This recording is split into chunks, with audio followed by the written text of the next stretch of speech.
Hey there, we finally made it. This here is the final episode of Book 3, and thus the end of the first half of the Iron God's adventure path with Pod Against the Machine. If you're listening to this on the day of release, we're going to be live on twitch.tv/podversusmachine at 8:15 Eastern tomorrow, November 2nd, doing a giant-sized machine learning live. We're going to be getting into the guts of the Choking Tower, and this book has been rough on our heroes, so there's a lot to talk about. Send in your questions via our Discord or to podagainstthemachine@gmail.com, or join us live and send them in via the Twitch chat. We're really excited to get back together for one of these. It's been entirely too long, and it was a blast the last time we did it. We hope to see you there. In other news, since things got so brutal in Book 3, we're opening up our Sky Medal dedications to the $2 tier and up on our Patreon. Any subscriber can submit as many as they want, in addition to getting access to Foul and Fair, our Gothic Fae audio thriller, plus all the other benefits. The general idea is that having more dedications is going to force me to give more Sky Medals to our heroes and maybe keep them alive just a little bit longer. Your support has enabled us to get our website rebuilt. The final product is coming soon, and get some amazing character art over these past few months. And we're hoping to get those episode transcripts put together for the entire backlog of episodes. It's a huge job that gets bigger literally every week, but we know with your support that we can actually get the job done. I'm going to be on the next arc of STF and Friends over at the Strange Table Fellows Twitch and on their Patreon feed. That one is going to be starting November 27th. We're going to be playing Traveler, and we've got an absolute murderer's row of players for what's going to prove to be a space disaster of epic proportions. I'm talking Adam from Strange Table Fellows is running it. Then we have Emily from STF playing, along with Tyler from MinMax and Steve from Hideous Laughter. Of course, me. So I think that is going to be amazing. I'm super excited to play. Hope to see you all there on the 27th and also tomorrow on Twitch. That's all I've got. Thanks again for listening, for following us through 3 books already and almost 3 years of this journey. What comes next it's going to be a little different. This is Pod Against the Machine.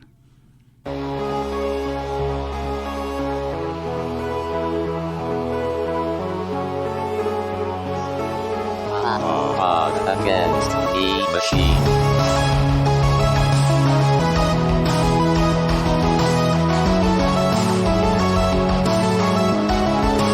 Against the Machine.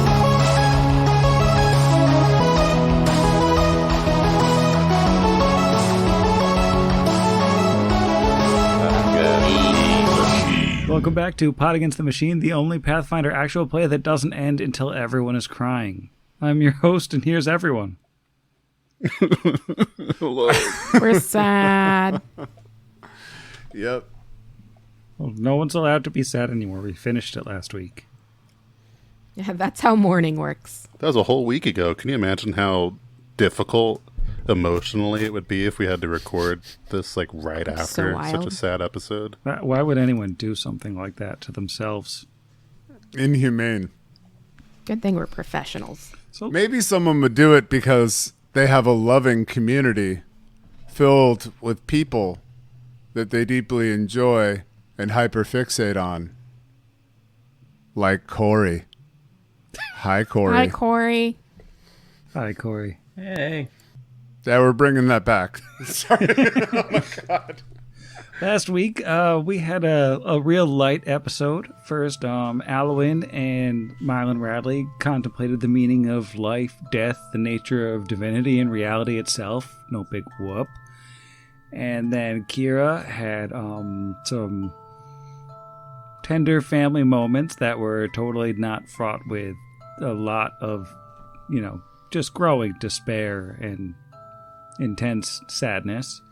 After which Brixby kind of gathered up a funeral for our dearly departed friend Asher, which started small and grew into a most of the town affair.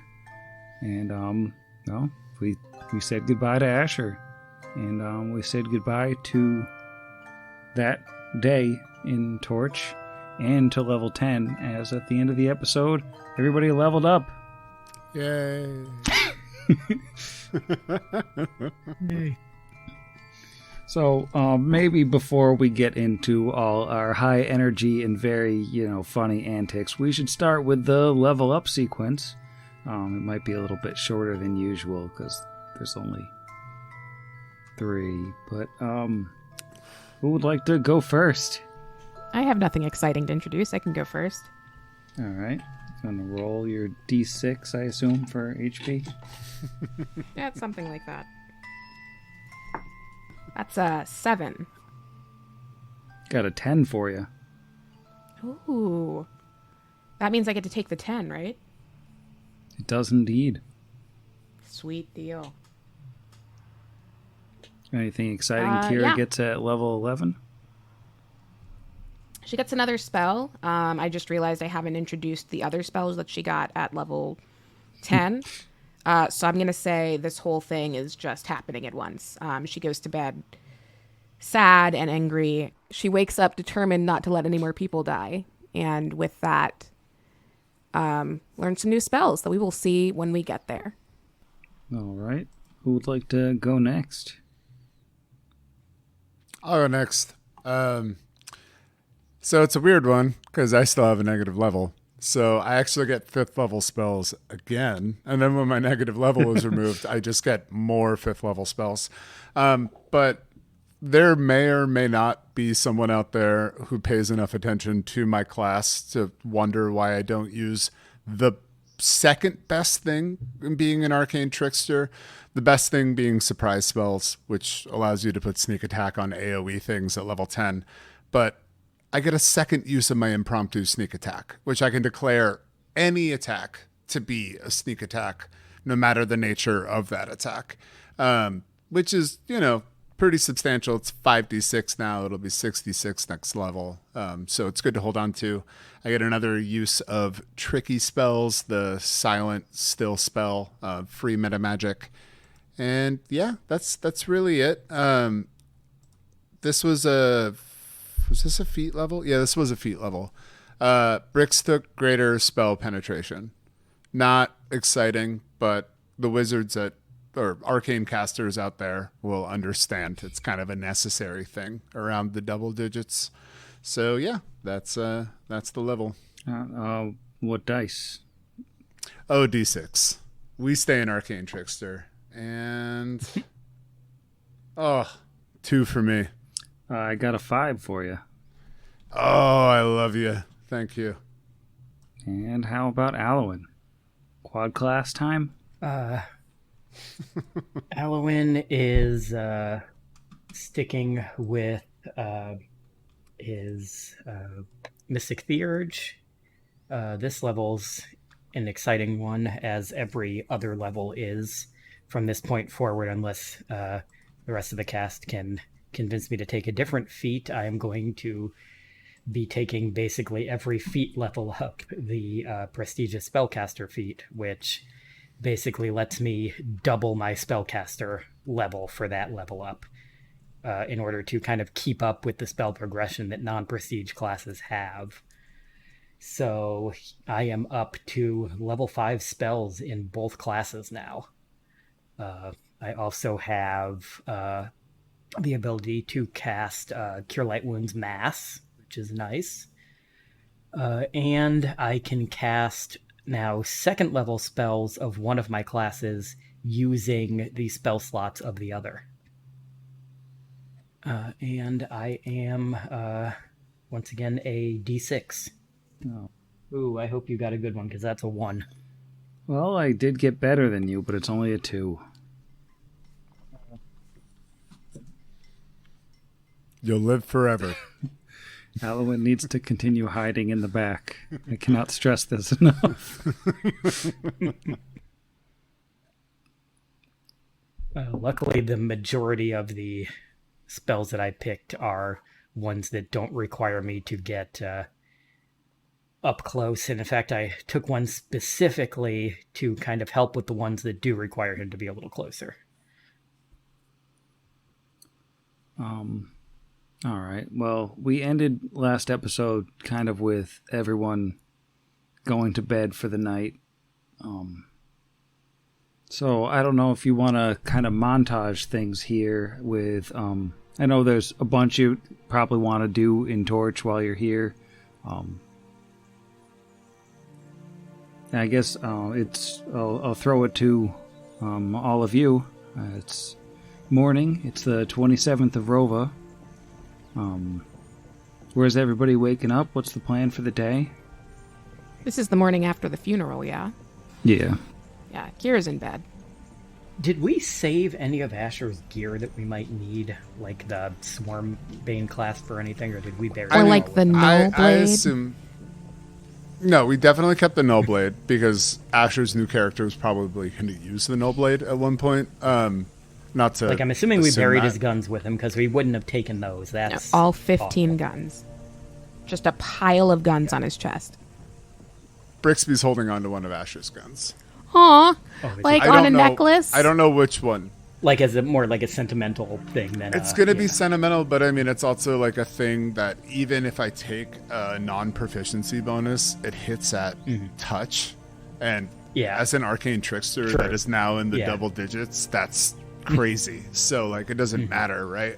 But it's also more than the stylistic like structure system reasons. It's it's for Asher. So it might be one Yeah, of the that's what I tech mean, like, guns. It might you be don't one of loot the your other ones. friends. Yeah, no, it would only be something that Asher. I mean, that's the one thing is that like Yeah. we all That's know what I mean, this. like, The meta is I'm not talking Asher. about like stuff to sell. I'm more like stuff like that would still be useful to the party, like the Null Blade, the Swarmbane clasp. Like, As you go through like the bag looking for stuff that you're parting with, you do find that Asher left his hat in there, complete with Cassandali's letter. He did tuck it into the bag before he went into the water. That's true. Probably take that with us. Yeah, we have to look at it. Yeah, I mean, somebody's supposed to carry that now. Asher carried it for as long as he could. So I think Kira grabs it and then turns to Brixby. Where are they? Can we say this is the night before? Is that okay? Or we all come together? I imagine we probably all slept in the foundry, right? Unless Kira stayed at home. Yeah, Kira's home, but like she would come and meet up with everyone after. Okay. Yeah. One way or another, So, she's got the letter and will turn and hand it to Brixby Yeah, let's say that's it the next day. the next day. I think we should keep this for when we get her back. You're right. You're right. And big stuff. I think you should hold on to it. And he puts it back in her like massive hand compared to his teensy tiny little paw. You keep things safe. You do.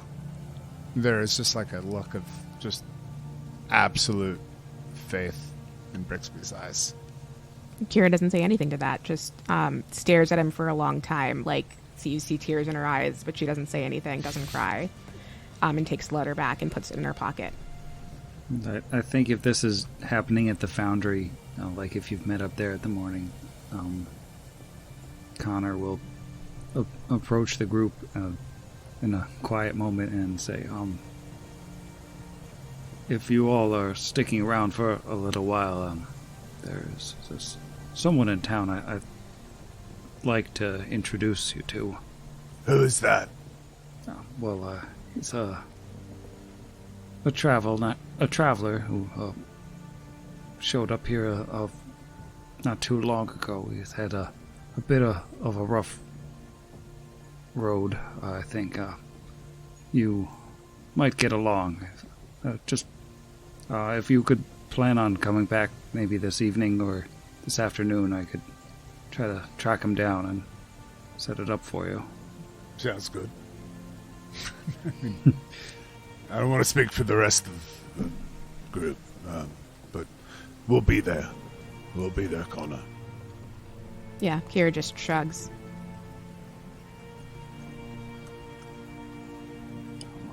All right. I guess that's all I had. Feel free to go about your business. I don't want to keep you any longer than I need to. I'll see you later then. Let's buy some We can stuff. do like a very solemn shopping montage. What did you say the amount was? 7 something? Assuming that we also sell the stuff we had, like we had the tapestries and the tech stuff and some metal and all kinds of things like that. Selling everything that we had from the tower that we didn't sell in Yadenve yet, we have 24,362 gold pieces. You're flush. Split 4 ways. Split 4 ways is 7,023 gold pieces and 3 each of silver and copper. And I'm assuming we'll set 2,000 of that aside to get the diamond dust for Alwyn to eventually get rid of our 2 negative levels. So that wasn't removed from that? That was not removed from that yet. So take that out he first. Hasn't purchased. Yeah. So Sorry. take that out. So then 22,362. All right. In fact, I think I can remove that on our.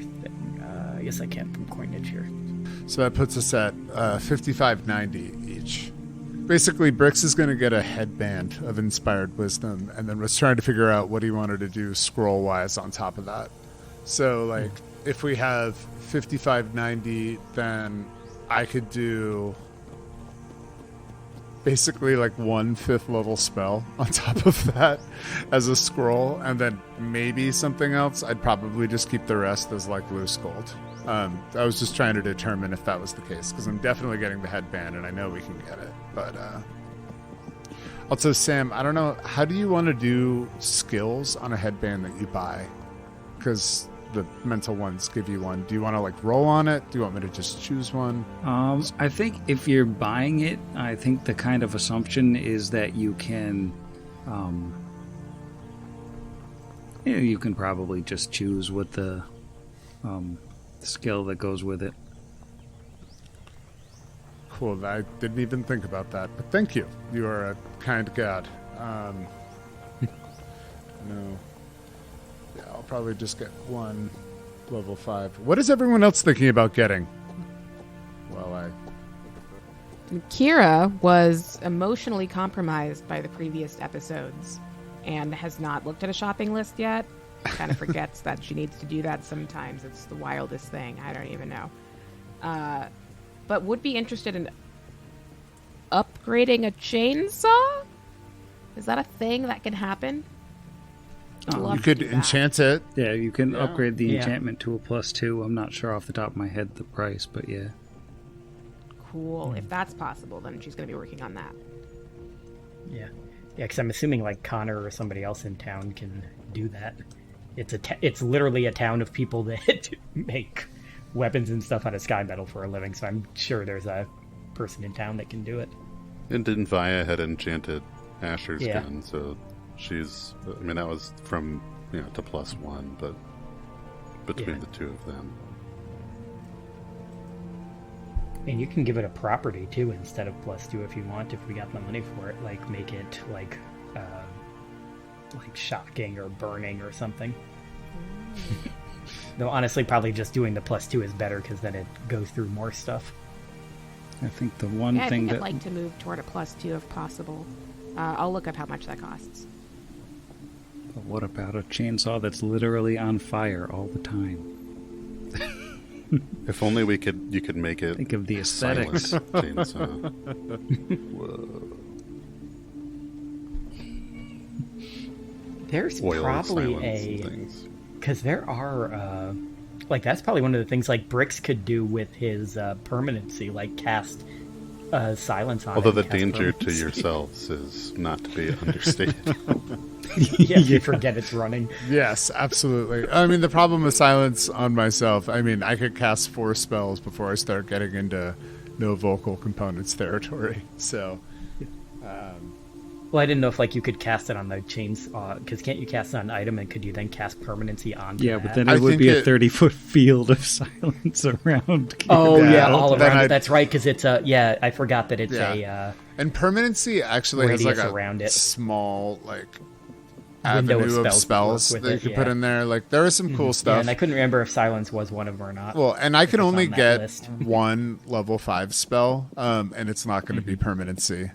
Just because, unfortunately, we can do that later, but that's a weird utility caster thing, and it's either going to be Icy Prison, sorry, Sam, or it's going to be Oh, Wall of Force. That was the other one. I'm in between Wall of That's a Force good and one. Icy Prison right now. Because I'm pretty sure I have Wall of Stone, which is why I didn't immediately go with Wall of Force. I got to double check that I have that. Anyway. But I am definitely getting the headband. That adds 2 no matter what to like whatever skill you have, right? That's just the inherent +2 bonus. Okay, cool. For some reason, Hero Lab wasn't adding it onto the skill I designated. I was thinking for your 5th level spell, Blood Tentacles really feels right at Brixby's alley. Well, I mean, there's Black Tentacles, which is a level 4 spell that I was literally thinking about picking up. That's a little bit more battlefield control and is not going to be sick until I have surprise spells. So, like, The I was only thinking, issue with Black Tentacles is you can't designate who they attack, and Kira is always up in the front lines. and that's the problem. So I'm literally that's why I'm really stuck between Icy Prison. I actually know Wall of Force already, so it's Icy Prison. That's going to be the spell that I take. So I am learning Icy Prison, and I'm getting a headband that's going to give me Aklo and +2 to my knowledge engineering skills, because we need more now that Asher is gone, basically. All right. Well, I would say the shopping part of it takes it takes a while just because there's so much stuff, and you probably have to go to multiple destinations throughout town to unload things and purchase things and stuff. And while this is going on, like the work has commenced on the statue to Asher that will forever be the tallest in Asher's new house in Torch. And then like there's also work on sort of reviving the gardens, and a crew is kind of worked there. It's over like digging a grave and also like weeding and curating and cleaning stuff up, and it's kind of a community effort. Like whoever knows how to do these things is pitching in, so it's a hustle and a bustle. So what's everybody like? What else are you planning to do today? Brixby isn't leaving the house. So Brixby leaves to go out and buy a scroll of Icy Prison and a headband, and then he goes home because it's a 5th level spell. It's going to take him a little while to scrawl into his book. And he does that in Asher's house. Because calling it Garmin's house isn't right anymore. Dolga gave it to him. Alwyn is also going to buy some things. He's going to buy some gems and some solder and such, and he is planning on using his crafting to upgrade his existing headband from a headband of alluring charisma to a headband of mental prowess, which will allow him to add another mental skill to it. And you do that by basically taking the difference in price, and that's how many days it takes worth of work to do, and then half of that is what it costs. So that'll cost him about 3,000 gold worth of those materials, and then he will head back to the foundry and find a quiet area and just kind of sit and start working on that for his first 8 hours of work with that. If this is still the first day, I don't think Kira does anything. I think Kira's at home, in bed, playing, sad soundtrack movies. Sad movie soundtracks. But we'll say eventually toward the end of this thing, when she's, spoiler alert, decided to go with her friends because I'm not ready to retire the character, she'll sneak out, I think, and go to a person who can help enchant the weapon, which is Probably Dinvaya. Dinvaya. Yeah, I knew that. So Kira would approach dead of night on whatever night this is. Well, they're having like an anniversary dinner. Yes, exactly. Oh god, I hope they're doing something. In fact, she'll wait outside the building until she knows that they're like trying to have private time, and then knock on the door urgently, like, I need help. They'll come rushing over, open up the door. Dinvaya goes, yes, what is it? What do you need, Kira? Hi, it's me, Kira. We've met before. I need this weapon to be better. It, normally when someone yells, "I need help," it's like a more immediate thing than okay. No, yeah, immediately is good. She'll look it over and say, "It's going to take me a minute to or specifically it'll be a couple days to get the magics right to improve the enchantment on it, but." Kira just like thrusts it at her. That's okay. I'm Carefully dodges it because it's of course still on. It's still running. I'm going to need to turn it off. Just for a little while. Yeah, right. You can turn it back on Forgot later. it does that. It's been ion taped on. Like you just gotta Powers take down off the- the tape to be able to turn it off. Well, there's all sorts of gunky stuff in this switch. It doesn't want to turn off. Sorry. This is terrible for the motor. You shouldn't just run it all the time. All right. I'll let you know when it's ready. Thank you. She'll close up the door and put away the chainsaw to go back to dinner with Joram. And I assume Careless Whisper is playing because that's the sexiest song I can think of. I can say that on the podcast, right? Are we going to have to bleep that? We're going to have to bleep that. I don't know. Maybe we should ask Tim. Oh, yeah, we're hyper-focusing again. A double hyper focus, one episode. And there's only been 30 seconds of usable content, so it's like immediately. It's like right after that's the whole app. It's just me saying Corey and Tim, and then it's done. Cut right there. That's true fan service. You're welcome.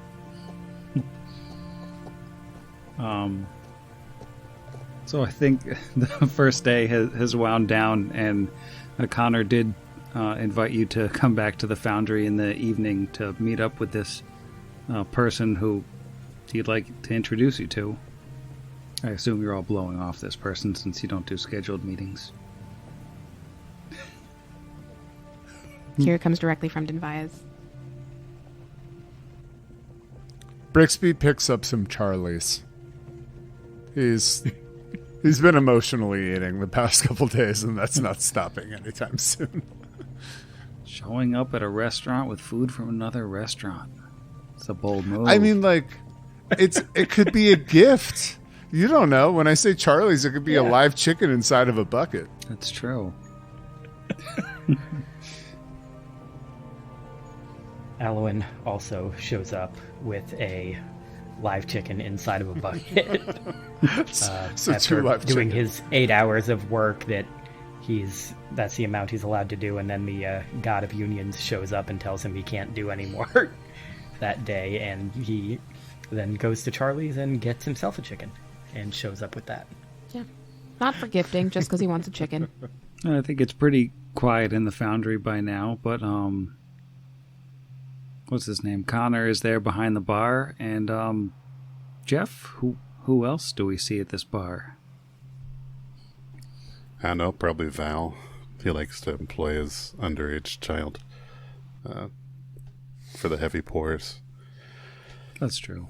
No, in addition to Val, there's also a, not behind the bar, but rather sitting at the bar, a rather muscular looking, kind of dark green scaled figure with kind of well trimmed clawed hands and feet, and across his back is a sword that you might think would take two hands to wield unless you were exotically proficient. And yeah, if Connor sort of gives him the nod, he would turn to face the party and introduce himself and say, Salutations, adventurers. It is truly an honor to meet you, although my sincere condolences for your loss of the brave gunslinger. I am called Tarazi, and you, he looks to Kira, must be Kira, she who rages. And you, he looks down to Brixby. Brixby, yes, the wizard and the thief. Which makes you, looks to Alwyn. Alwyn, the fruit sorcerer. I have heard much of your heroic deeds in my time here in Torch.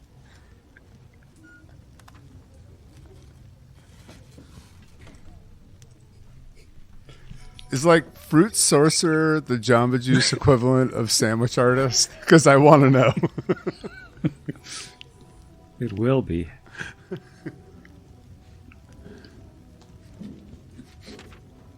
Tarazi. Tabazi? Tarazi. H? T. Tarazi. Okay. I'm not looking at the correct Yes. page. Tarazi. Okay. All right. Well met, Tarazi. And thank you. Zelos for all of Numeria. And I don't overstate that. But again, well met. And any friend of Connor is friends of ours. For the record, Kira does not look like she agrees. Unless they're like as sketchy, technically No. friends, then like we're No, really yeah. not cool with that. But we're not probably gonna. not okay. Oh, he doesn't Ever. even like Thank hang you. out with that crowd anymore. Connor. Oh, yeah. Old Paul. Well, not you, but we're saying, old Connor, Yeah. right? Thank you. Wow. Solid call there. No. But Tarazi would, when you'd say, like, any friend of Connor is a friend of ours, he would say, yes, I appreciate that, and I would say that any enemy of my enemy is my friend, and I understand you also are an enemy of the Technic League. He kind of leans in. Not super subtle, but realizes he should probably keep it down a little bit if he gets the stare from Connor. I'd like to evoke my +5 sense motive check at this level and see if you're on the level here. He does look a lot like Sanville Tret now that you get a real close. Solid 15. How many space chemicals is he, as Sandville Tret was? No, I would say as not contesting this sense motive check, you would get the vibe that he's being sincere. He's he would tell you that I met Connor here in town. I've come across some remains of constructs and robots. It's just the darndest thing. They have a habit of being destroyed when I'm around. And, well, I may have unloaded some of those wares here and found a kindred spirit of sorts. What do you mean? Connor, right? You saw the parts and you're like, this guy likes killing robots, and I know some people who kill robots, especially a real big one who does the good robot killing. Yeah, no, I mean... It's not even specifically like the robots, the robot killing, though that is, of course, a perk around here, and one needs to be prepared to defend oneself against robots. But, I thought specifically the Technic is bound to be turning their attention to you all more and more. It may be useful to ally yourselves with more of their enemies, as it were. I'm sorry if that is a bit undiplomatic. It's just that they are very dangerous people, and I think it's only a matter of time before they come running. I think Kira listens to all of this and then takes a step toward Tarazi. Yes. And like almost uncomfortably close, and is just looking him up and down. Like, so how many guns do you have? And Tarazi, you would be looking slightly down at, because he's only 5'11". Kira is, and always will be, the tallest. But yeah, he would look at you, and that kind of cracks him up. And so he lets out this maybe mildly uncomfortable hissing laugh. I have no guns on my person. I have this large sword and a powerful bow, although I prefer to get right up to my enemies when I strike them down. And no guns. Kira says nothing, but looks deeply sus. So we trust him, right? Cool. But I wouldn't have rolled a PvP like sense motive if I didn't assume. Obviously, you were on your way to the party, but like, at the same time, Sam highlighted it. Like, we may or may not have killed someone from the Technic League, or multiple people may or may not be in their purview at this point. Torch is clearly on their radar, so like the idea of being infiltrated is like a thing, but at the end of the day, all of that is where this question is born out of. I hope I'm not asking too much of you. And he puts his kind of hand on their forearm gently. Why do you want to see the Technic League end as much as we do? That's all. A fair question, Brixby. And he'll look at Connor and say, Is this a safe place to continue the dialogue? And Connor nods, just quick glance around the room, confirming that there's not really anybody else here, except, Val. And he'll say, we're all friends here. I, as you may have ascertained, am not native to these parts. I came from Tianjia, from Nagajor, here with a friend, a military captain by the name of Mirgesh Kalkan, and he and I were teleported to Absalom much quicker than traveling around the crown of the world, you see. And we made our way to Numeria. It's a fascinating place. Captain was always interested in technology, but also respected decorum, and being a bit of a visiting dignitary, thought to approach the powers that be, the ruling government in Starfall, simply to be courteous and say, "We're here. Lovely place you have." We did not even make it to the city gates before those gearsmen thought we were a threat. They began to fire with those guns, with their weapons. My friend was wounded grievously, and he perished. His fate was perhaps kinder in that he did not suffer long, but I escaped. And here I am, a world away. But I have found some solace in, I guess you could say, revenge. If I happen to be around a item of value, a construct that the Technic League would call their property, I do my best to destroy it, to deprive them of more armaments.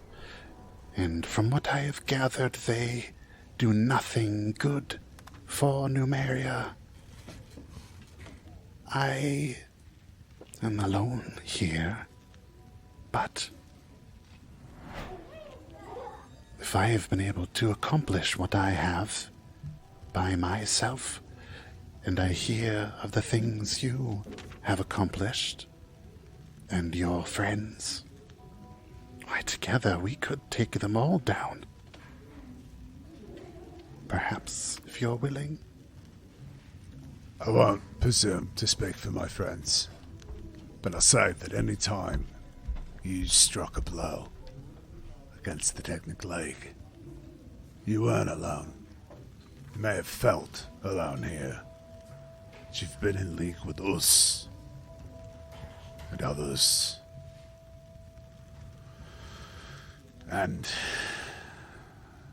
presuming a conversation we're about to have separate from you two for this moment, it's a good chance you'll also never be alone in any other aspect of your life again.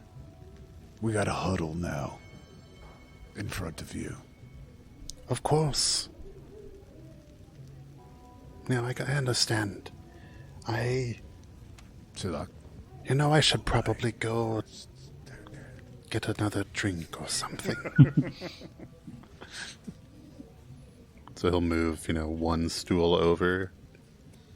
Yes, we'll just have a totally separate conversation that's just loud enough that we can't hear anything that you're saying on the other side of the room. As one does. we need help. For what Asher's charged us with. For what we're doing for his memory. We need every set of willing hands that we know is on our side. I'll say I'm not the best judge of character, but between Connor and my read, Tarazi seemed genuine. He's not Asher. And he never will be, big stuff, and no one will. And if we're lucky, one day someone will compare us to him. But until that day, we have to find whatever it is that sprouts up out of this cursed soil. Can help us vision a new day. Not one to trust normally, but stay with me, but I think, and he looks up, I think there's a plan. Somewhere out there, there's a plan. If he's coming with us, then I'll go with you. We don't know him yet, but maybe this time it'll be okay. You'd also be the one to turn him into Tata if he is, in fact, a Texas League agent. Y'all. When I first met all of you, Asher said to trust me and let me join the group. I think we need to do something similar for this gentleman. It's what Asher would have wanted us to do. And while our deeds, which are good and have found their place in history, will be remembered, never forget what brought us, our group, initially together. Adventure, money, the opportunity to go under the torch.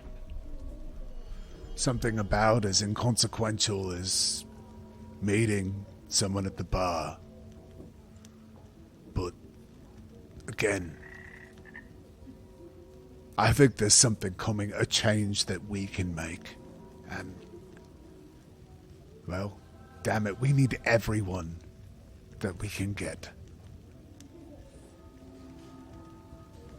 I imagine it's kind of fresh in your mind that, Furcus was a member of the League when he was alive, and he basically killed Brixby and Alwyn at different times through his machinations.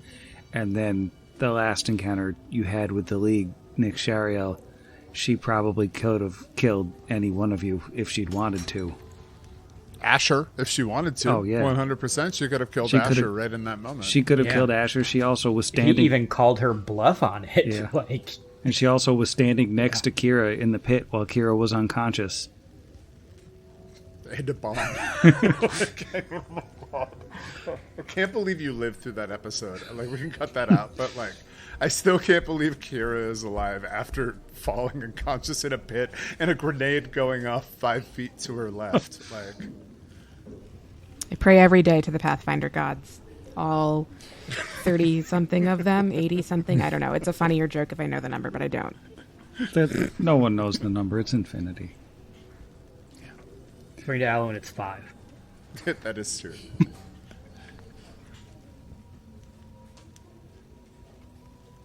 All right. Come on back over here, Tarazi. Oh, yes. You're familiar, then. You said constructs. You're familiar with the ships from the stars that live in our soil. Have you been in one? Yeah, he gets kind of a gleam in his ophidian eyes, and He says, "Oh, the reign of stars. Many, many years ago, it was that event that inspired my friend to come here. Just knowing from the sky these incredible crafts had fallen. I have been in part of one, I believe, near Eidenvey. They did not really like anyone there, but it was a strange occurrence. Did you go through that one? Because there was a lot of dead things, a faint smell of gas, and an invisible person who talked about a rat that he thought he saw, and then really did see at one point. That is usually the wake that our group leaves behind. Impressive. The smell of gas, invisible people, and death. Really, it's just it's a brand at this point. TM. Ah, yes. All right. We're gonna head out of here in a couple days. Going back to one of those ships. I think you should come with us. We think you should come with us. It's going to be dangerous. I need you to know that, well, out of the 5 of us here, 2 of us have stood beyond, boneyard or not, and come back, myself included. And then we have Asher, who is hopefully right now finishing a round that he can't even remember, or dropping boxcars. There are trains in Numeria, I'm allowed to say that. But I don't know if everyone here is going to be here in months, weeks, days. That includes you, that includes me, that includes everyone here. What we're doing is dangerous, and I know that what you've been doing is dangerous, but what we've been doing has just been a magnet for danger. And he puts his hand on both the shoulders of Kira And Alan, I need you to know what's at stake. We have all lost a lot. I worry that that's not the end of what this past is going to ask of us. I am not deterred by this danger. We may have just met, but through the stories of this town and friend Connor, it is as though I have listened to over 137 hours of your deeds. And Yes, but are you a patron? This is what I need to know. I prefer Kofi, but yes, I have spent many a gold. Well worth it considering the benefits. But yes, I will go with you to this ship. I will go with you to Silver Mount if that is where we go. I would be honored to swing my blade by your sides. Not at your sides, but alongside you. With, together.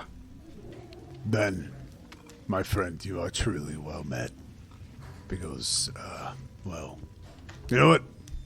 Said enough. Alwyn, big stuff. I think Tarazi's going to be blading with us sometime in the next days, weeks, and months. What do you have to say to him? Him is cool, by the way, right? Yes, I appreciate you asking he, him pronouns. And before you say anything, Kira, I wanted to congratulate you. I saw your portrait Customer of the Year at Joanne's. Where else would I hide my fine crafts and craft supplies? Kira's extremely caught off guard by this. You have some big shoes to fill, buddy, but looks very pleased. Puts a promising snake sticker or like promising lizard sticker on somebody. My tiny yellow friend. We're like the same height. Brixby's like half an inch taller. He's like the two friends where like the one is like, like two of our friends. Anyway.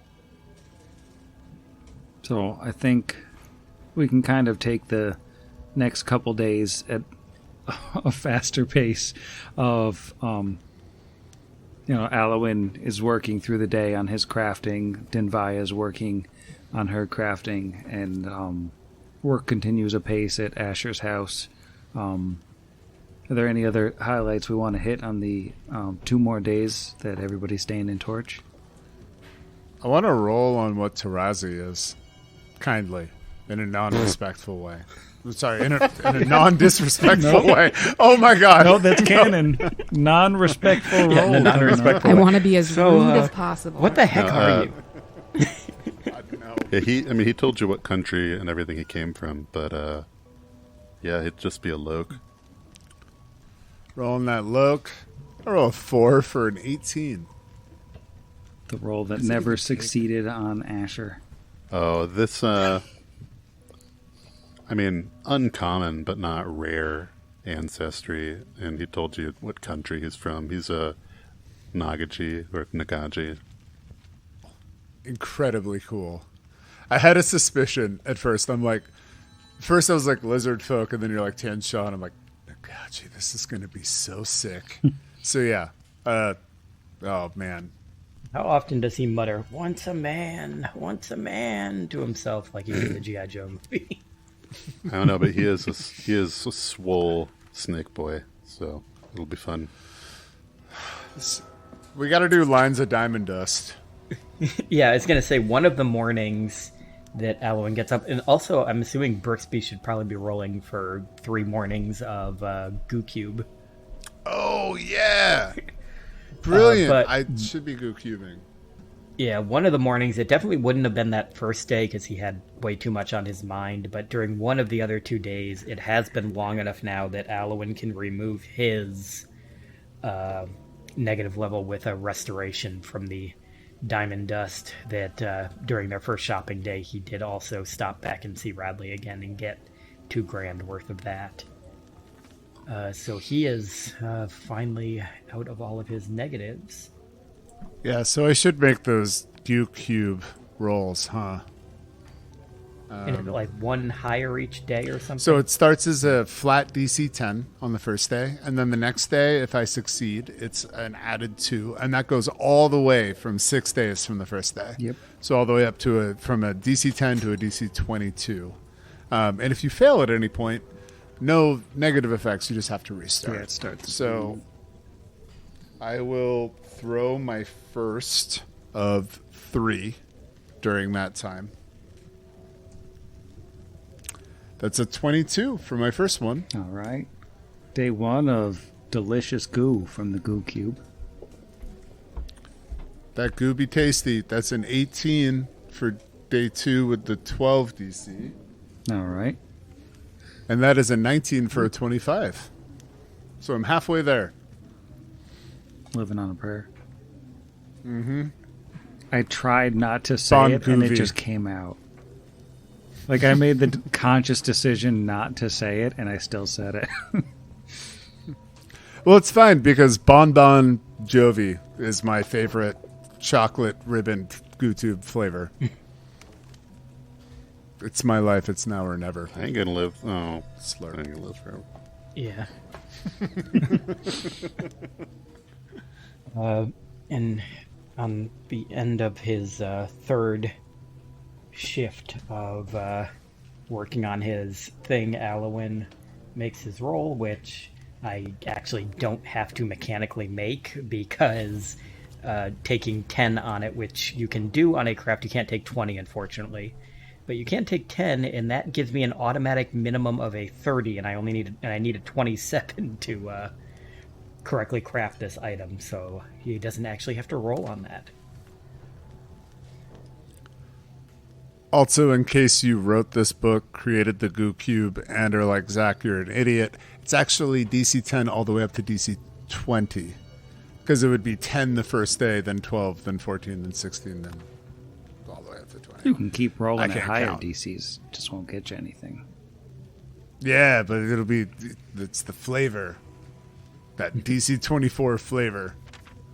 I mean, this thing is like that cursed, what is it? The Heinz, like, some 55 Like the sauces purple, machine.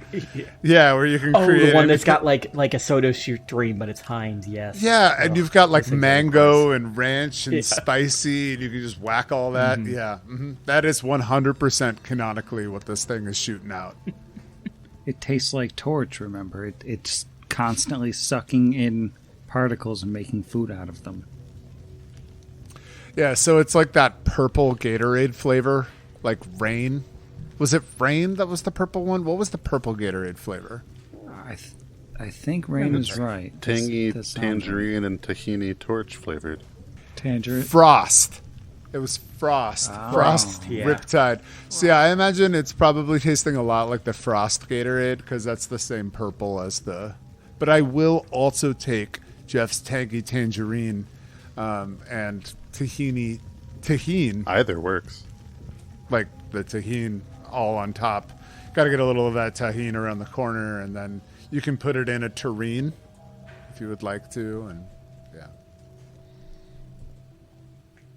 And if it's from Morocco, it's a tangine. And if it's an please, energy let's drink, just it's got keep going, taurine. 'cause this is awful. And if they make it in Star Wars, it's on Tatooine. 6 usable minutes of this episode, everybody. There's the title. 6 years. Oh my god. I look over at this and it's like, oh yeah, buddy, you've got like an hour and 20 minutes recorded, and I'm just like, No, I don't. Lies. all the way down lies. So I think we hit morning on the 30th of Rova when the sort of agreed upon business is taken care of. And of course, the party has no prearranged place to meet because that's how we do things here. But are you teleporting? Are you taking another ride on Long Dreamer? What's the plan? Is it like one day until I can remove mine at this point? Or is it? Yeah, because I think you were 4 days when I was on my Cool. done, because you were two. Yeah, yeah, you were. Yeah, so you have 1 day left. Yeah, let's roll out. I don't want to wait a day. That's dumb as Yeah, heck. and Alwyn is the one that's casting it on you, so he can do it the next morning. Father Radley has the skills to do this. No, I got my personal fruit ninja. That's a game that everyone remembers. Yep. Yeah, no, I mean, it'd be really awkward if we teleported out of here with Long Dreamer here, right?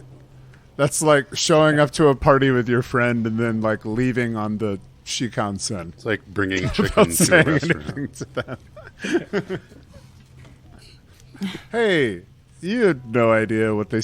Who cooks at the foundry if Val works the front and Connor also works the front? They just have pre-cooked snacks that It's are all prepared MREs. millennia ago and stored in tubes. I just assumed it was like a Waffle House and they cook like right there at the counter. Like they just turn around the other direction and cook. I like Sam's assessment because here in Oregon, you need to serve like 4 to 5 distinct food items on your menu to pass our liquor board. So, like, some of the punk bars here will literally just put 5 styles of Hungry Man inside of a freezer, which no one's going to order because it's like $7 to $10 for a disgusting frozen lump. So they That's get been by there just for a selling decade. alcohol. Yeah, totally. The No, before it shut down on Alberta, was famous for that for a long time. So that is what is canonically in the foundry too. It's Hungry Connor's his own brand of frozen meal. Hungry Banes. Hungry Banes. It's the bane of your hunger, but not your wallet. Man, merch. Wow. Legal. TM. Get on that before it shows up on another Pathfinder stream. I think Kier would like to suspiciously introduce Tarazi to Long Dreamer. Just again, the whole time is watching him very carefully. Like, this is our flying moth friend / deity. What do you think of her? He would kind of offer a wave with his, well-kept claws. He's fully decked out now. He's got his breastplate on. He's got a heavy steel shield in his left hand, sword on his back. Like he's just kind of ready to rock. Hello. He doesn't know that the moth is telepathic only. You are very large and cool looking. But also I recognize Kira said you are a deity and... He'll just kind of try and awkwardly kind of bow a little bit and say, Hi. Long Dream was totally like miming his movements a little bit, like she waves with the one hand and she sort of bobs herself in response to his bow, and she'll hold an oversized hand up in the air, like out to like indicate she wants to put the hand on him, but it's not necessarily super clear since it's just a giant bug reaching at him. he will let the giant bug touch him. The giant bug puts a giant bug hand on his shoulder, and then he will hear a voice in his head. And it says, hello. Oh, hello. I am Tarazi. I am joining these adventurers. For now, at least, if they are satisfied with my combat capabilities. I wish you all the best, Tarazi. These adventurers are dear friends of mine. I will watch you in your dreams, with your permission.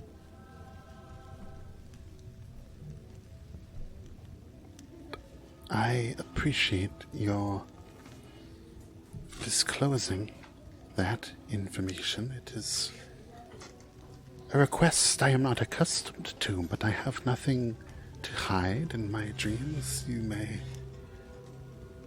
observe them, me. That's cool. It's totally not weird, I promise.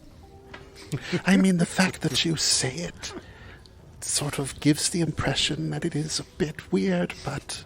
Well, I feel like people assume that it's gonna be weird, but it's chill. It's totally chill. Okay. All right.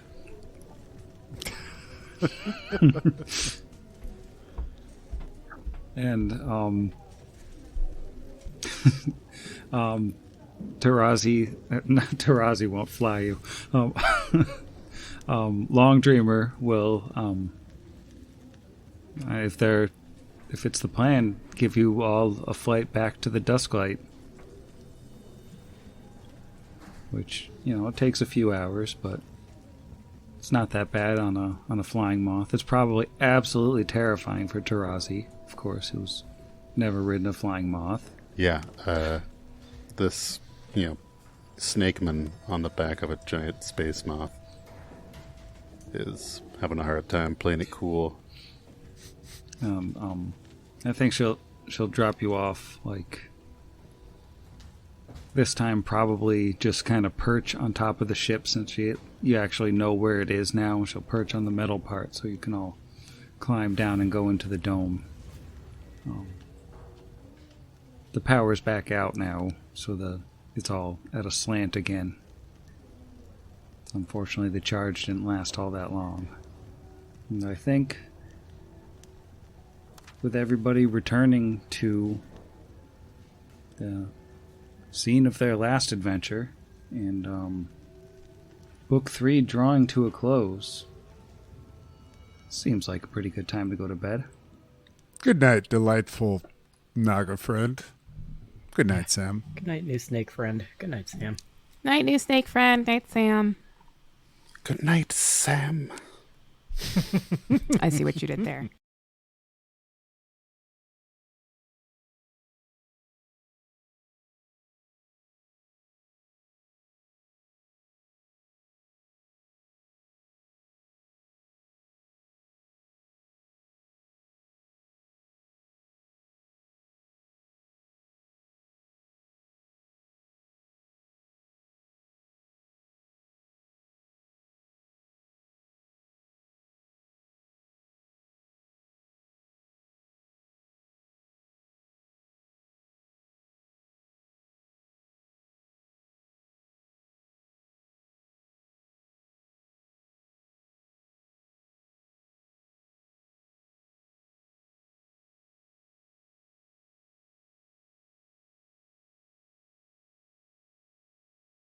Oh God, Jero, the feet smell is extra. It's a whole other tier.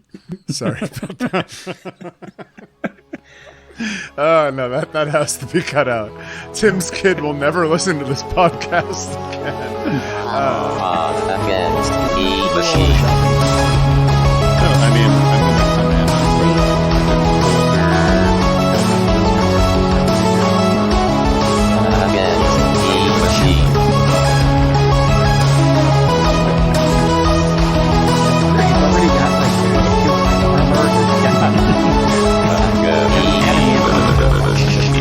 Hot Against the Machine is property of Network Against the Machine LLC, all rights reserved. Pathfinder and the Iron Gods Adventure Path are property of Iso Publishing. See their website for more details. Theme Against the Machine was written and performed by your own Zach. See the show notes for additional music and sound licensing. If you enjoyed the show, we encourage you to leave us a review. Unfortunately, that means that he is coming in with no starting wealth because he had to spend all his money to retrain because for some reason he had like 2 levels. No, this is a of completely shaman original that he had to get rid character. of. No retraining necessary for old Jarvis. I don't know what's shocking about. I like how this entire 2-episode block has just been on the screen Kingsley, where Izzy should be. know.